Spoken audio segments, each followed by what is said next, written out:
Hola gente de la cátedra, ¿cómo están? Es un gustazo volver a encontrarnos para esta nueva clase en la que abordaremos un tema más que interesante, esto es las ideas del anarquismo primitivista. Por supuesto, con algunos matices que van a ir quedando bien en claro durante el transcurso de la clase, esta es una especie de continuación de la clase anterior en donde vimos las ideas del anarquismo ludista, porque vamos a continuar en posturas antitecnológicas. Y tan antitecnológica será la postura primitivista que no solo requiere la pronta abolición de toda tecnología, sino que busca la vuelta a formas de vida primitivas, valga la redundancia como el nombre de esta idea lo indica. Una idea extrema, una idea que seguramente nos cueste comprender debido a nuestros estilos de vida, pero no obstante una forma de entender la realidad y de ver la asociación de personas de una manera muy interesante y muy particular que no tengo dudas vamos a poder sacarle mucho jugo. Para lograr esto entonces dejemos esta introducción y metámonos de lleno con la clase.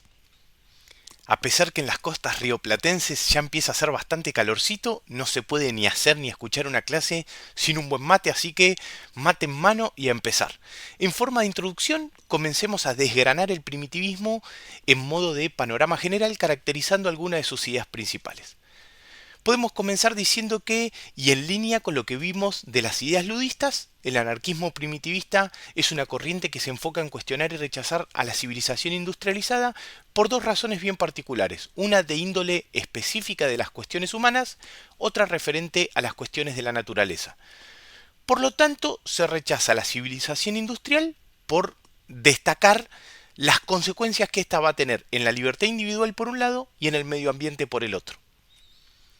La idea principal que está por detrás de la filosofía de esta particular corriente es que el progreso tecnológico y el desarrollo de la civilización han llevado a la alienación, a la opresión y a la destrucción de la ecología.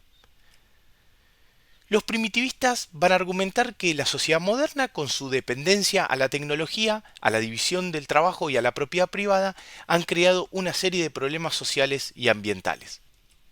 Claramente tenemos que resaltar que para ellos el sentido de progreso o de evolución de la sociedad, idea que se impuso con el triunfo de Europa como cultura hegemónica ya por el siglo XIX, no es tal y que en realidad toda la sociedad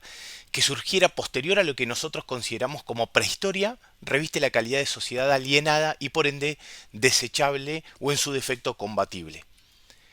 particularmente como una teoría práctica y filosófica de oposición a la sociedad, sobre todo a la sociedad industrial, surge en inspiración de pensadores como Thoreau, quien ya había postulado los principios para un retorno a formas de vida más simples y en armonía con la naturaleza. Es necesario aclarar que para el primitivismo el término o la definición de sociedad, o sea, en la que vivimos hoy en día, es específicamente la asociación forzosa y jerárquica, es decir, tiene un claro sentido peyorativo, por lo que cuando se hable de sociedad se lo hará de esa manera despectiva como algo digno de combatir.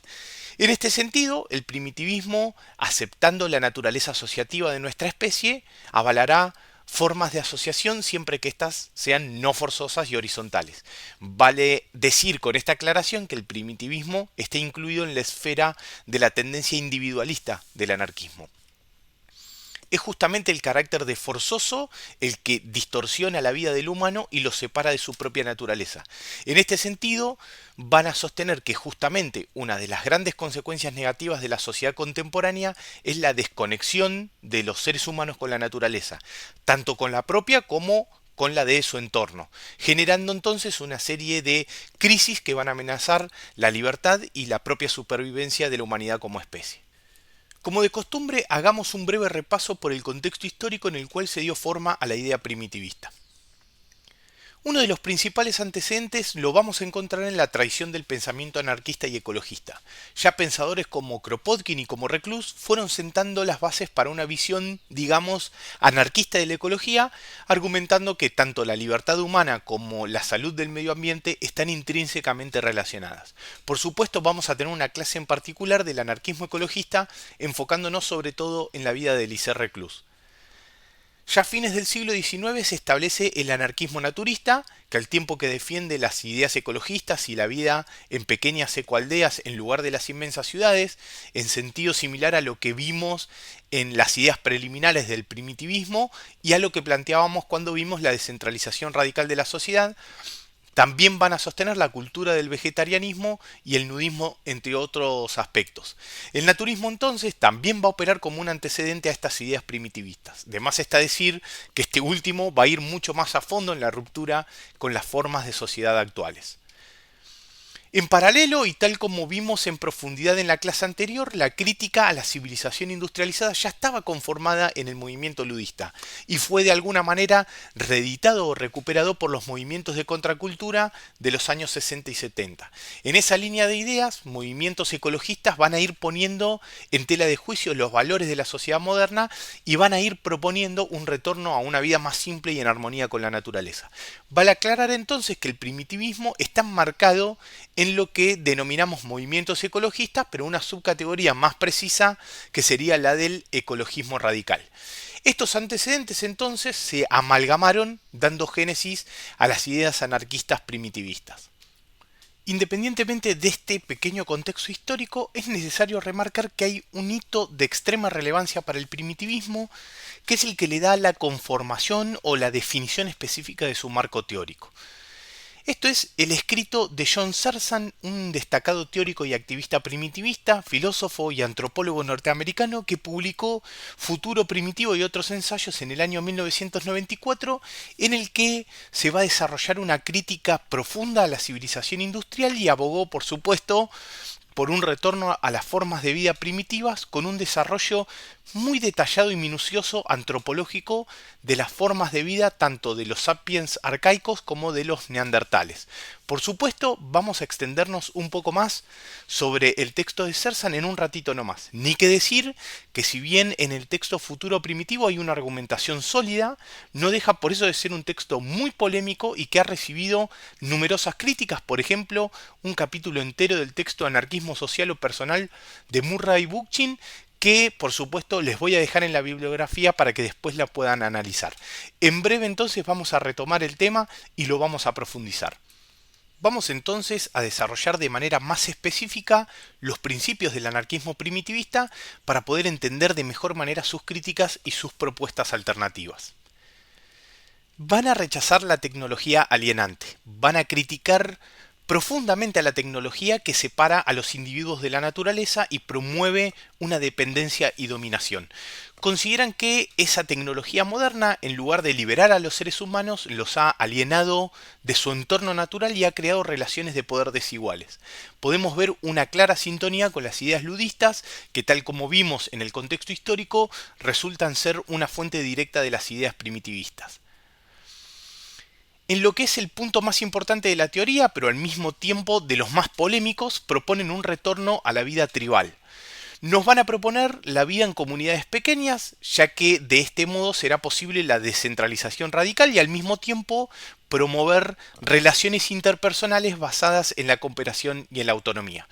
Este punto adquiere fundamento en el argumento de que las sociedades tribales prehistóricas eran más igualitarias, más sostenibles y que vivían en armonía con el medio ambiente. Buscaban al mismo tiempo recuperar la sabiduría y los valores de estas sociedades como una alternativa a la civilización moderna. En estricta relación con esta intención de retornar hacia formas tribales o prehistóricas de organización social, llegan a una conclusión de una profundidad asombrosa. Una conclusión que particularmente me resulta extraordinaria y que encuentro de las más serias que he leído y que no consigo demasiados argumentos en contra, sobre todo al ver y analizar el curso de la historia. Justamente esta reflexión va a ser el fundamento filosófico que va a dar validez a toda la reflexión e idea primitivista. Consideran que las desigualdades entre las personas se debe fundamentalmente al abandono de un estilo de vida nómada para pasar a uno sedentario, específicamente encontrando como punto de anclaje para ese sedentarismo la aparición de la agricultura, es decir, el pasaje de los sapiens de la caza y la recolección a la agricultura, y con esto pasando de la simpleza y la cercanía de las relaciones interpersonales a progresivamente relaciones más distantes y más complejas. van a sostener que este pasaje de la caza y la recolección al sedentarismo y a una vida agraria fue el origen de la jerarquía entre los seres humanos, puesto que esta nueva manera de organización se manifestó en una forma de estratificación social, por lo que la agricultura y estas formas estratificantes y jerarquizantes van a ser el comienzo de la idea de civilización y en paralelo el de las dinámicas de poder dentro de las nuevas sociedades humanas con dominados y dominadores. Vale decir, y en un punto que resulta también de gran importancia, sobre todo en relación con la clase anterior de las ideas ludistas, los primitivistas ven en la aparición de la agricultura el génesis del interés por el desarrollo e innovación tecnológica y en efecto el comienzo de la dependencia al desarrollo tecnológico. En línea con lo que venimos diciendo, producto de la organización de la vida en torno a la agricultura, que diera como resultado la sociedad moderna y que, como dijimos, va a engendrar las formas de dominación y de jerarquía, va a traer como consecuencia la división del trabajo. Y es a partir de esta división que se va a promover la explotación y la alienación. Al mismo tiempo van a considerar que la dependencia de empleos especializados van a socavar la libertad individual y van a limitar las posibilidades de autodeterminación. Hagamos una pequeña aclaración.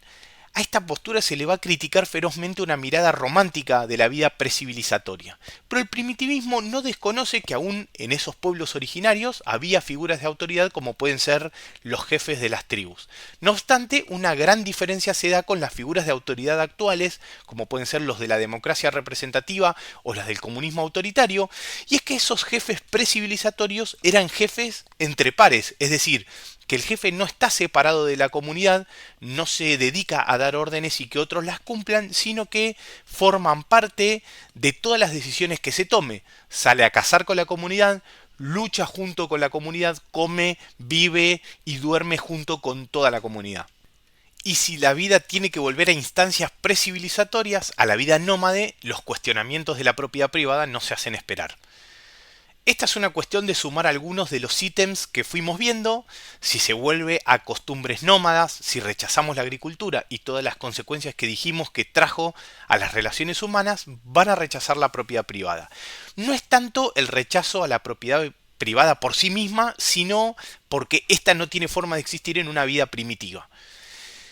Van a argumentar que la propiedad privada, hija de la parcelación de la tierra producto de la agricultura, al permitir la acumulación de riqueza y de recursos, va a conducir a la desigualdad, a la explotación y a la degradación del medio ambiente. Aún bajo estas críticas, sí van a permitir otras formas de organización social basadas por sobre todas las cosas en la propiedad comunal.